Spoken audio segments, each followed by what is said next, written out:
What's going on, family? It's your boy Cam, and let's get into this week's teaching. Praying that my days will get more clear. I be staring at my flaws right in the mirror. So this week we're going to be talking about trials versus temptation. Let's see what James says.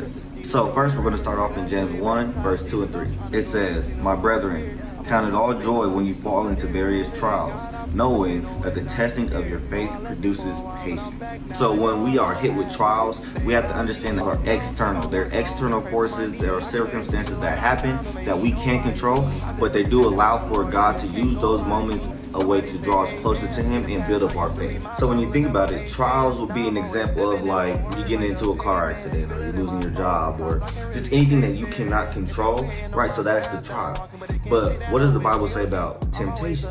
So in James 1:13 and 14, it says, "Let no one say when he is tempted, I am tempted by God. For God cannot be tempted by evil, nor does He Himself tempt anyone.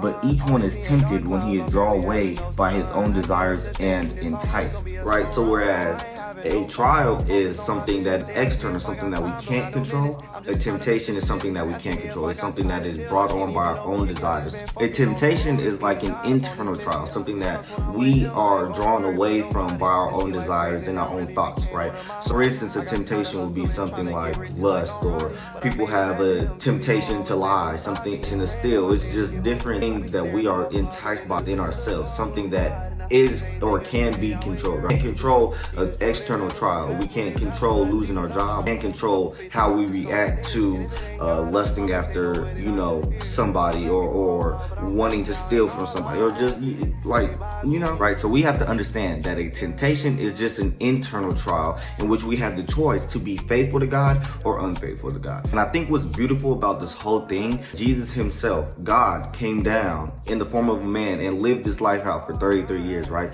So when He was down here, He Himself was tempted. We saw it in Matthew 4 when He was tempted by the devil in the wilderness, or we see this ourselves in Matthew 4 when He was tempted by the devil in the desert, right? We see it and we understand in Hebrews 2, it even says, "For in that He Himself has suffered being tempted, He is able to aid those who are tempted." He Himself understands the different temptations we go through. Yeah, there was no social media and things of that nature back then. He was a man just like we are men and women. He understands what we went through. He already knows what we're going to go through and what we feel within our flesh. But we have to stand strong in that. We have to understand that in 1 Corinthians 6 and in 2 Timothy 2, it says that we are to flee from different temptations, flee from lust. We have to understand that. The word even says, "What fellowship does light have with darkness?" Even as believers, we're going to go through various trials. We are still humans at the end of the day. Just because we are a new creation in Jesus, we still are going to get hit with the same temptations as the world is going to get hit with. It's one thing to be tempted and to have a temptation,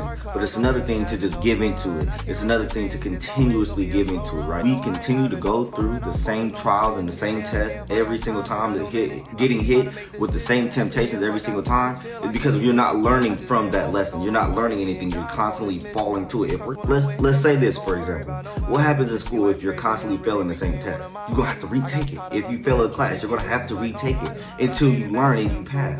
So it's the same for God. It's the same test in trials until we learn how to pass that test or trial, until we learn from it and we grow in it. That's why the Bible talks about how trials, we have to count it joy. We have to be encouraged when we are hit with a trial, because that's a chance for our faith to grow, and that produces patience. So we have to count it all joy. So now the next time you get hit with a test, you have more patience and peace going through it, because, hey, I went through something similar like this before. I know how to get through it faster because I know how to just focus on God. So remember when Peter was walking on water to Jesus, right? And as long as he kept his eyes on Jesus, he was fine. But as soon as he started focusing on the external, the circumstance itself, that's when he sank, right? We have to walk through these various tests, these various storms, whatever you're going through in life. You have to keep your eyes on Jesus, or you're going to sink.